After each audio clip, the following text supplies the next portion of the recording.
Сәлеметсіңдер ме, құрметті оқушылар. Біздің бүгінгі сабағымыздың тақырыбы өру өнері, өрудің түрлері, материалдар мен құрал жабдықтармен танысу. Оқу мақсаты заманауи және дәстүрлі емес материалдардың бір қатарын тану, олардың қасиеттері мен тағайындалуын анықтау, шығармашылық идеяларды іске асыру үшін нобайлар орындау.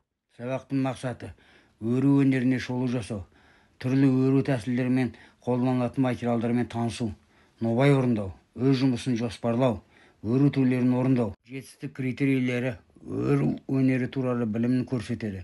Өрудің бірнеше тәсілдерін меңгерген, түрлі өру өнеріне байланысты материалдар мен құрал жабдықтарды біледі және ажырата алады.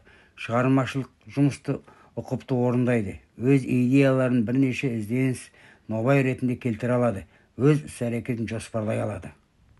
Өру дегеніміз жұмсақ материалдардан қолмен шалып біріктіру арқылы бұйым жасау тәсілі. Өру тәсілі жер жүзіндегі барлық халықтар арасында ертеден таралған.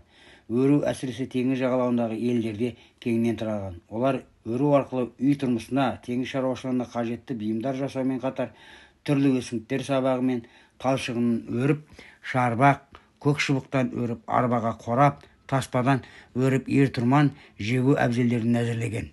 Қазір бұйым өру тоқу әдісі өнеркәсіп салаларында машинамен жасалады. Өру түрлері макраме, ағаш шыбықтарынан, газет түтікшелерінен, шіліктер, бисер тоқу, әртүрлі жүгері сабақтарынан қабығы, былғары, баулар дәстүрлі емес материалдар. Бұл өру түрлерінің әрқайсысына жеке тоқталып көрсек. Бисерден тоқу, бисерден жасалған әшекейлер, әртүрлі түсті шыны моншақтар, өрнекті композиция құрайды. Бисердің декоративтік қасиеті баяғы кезден-ақ шеберлерді қызықтырған. Қазіргі бисер өру дәстүрі қайта сәнге кірді. Өнер саласында бисерді қолдану аясына үлкеюде.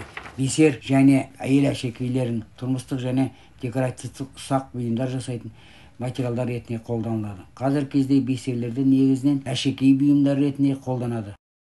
Таспадан өру, былғарыдан өру бірнеше бөлек элементтерді біріктіріп, берік бұйым жасауға мүмкіндік береді. Өзара керіп, өріп, домалақ және жазық қималы бұйым жасалатын мұндай элементтер былғары жолақтар мен баулар болып табылады. Қайыстан көбінесе қамшы өру арқылы жасалады. Мұндай өру жұмыста ер адамдар жасайды. Ши өрудің ежелден келе жатқан түрлерінің бірі.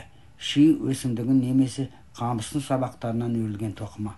Өру өнері Қазақстанда ерте таралған, көбінесе кигіз жабдықтар ретінде қолданылады. Жалпы ши тоқу өнерінің кең түрде әйелдер айналысқан. Осы өнерді білетін шеберлер шиден өздеріне керекті күнделікті тұрмысқа пайдаланатын заттарды тоқып алған. Сабаннан бұйым тоқу.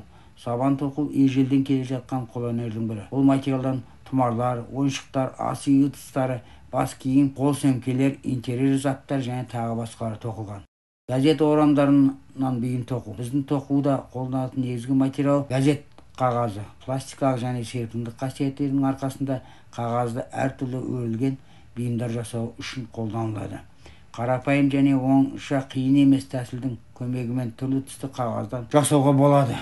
Өруге арналған қағаз әртүрлі болуы мүмкін, сондықтан түрлі түсті қағаздары негізгі өрілетін жолақтар қиылу керек. Макраме белгілі ретпен орналасқан әртүрлі түйіндердің көмегімен тоқу. Түйіп тоқу арқылы әр алуан өрнек шығаруға болады. Тоқу үшін әртүрлі жуандықтағы жіптер, баулар, таспалары пайдаланылады. Ұсақ бұйымдарды әбден ширатылған жіңішке жіптерден тоқиды. Өру дегеніміз не? Өруге болатын материалдарды атаңдар. Өрудің қанша түрін білесің?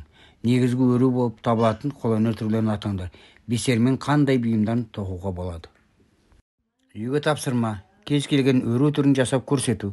Сабағымыз аяқталды, сау болыңыздар.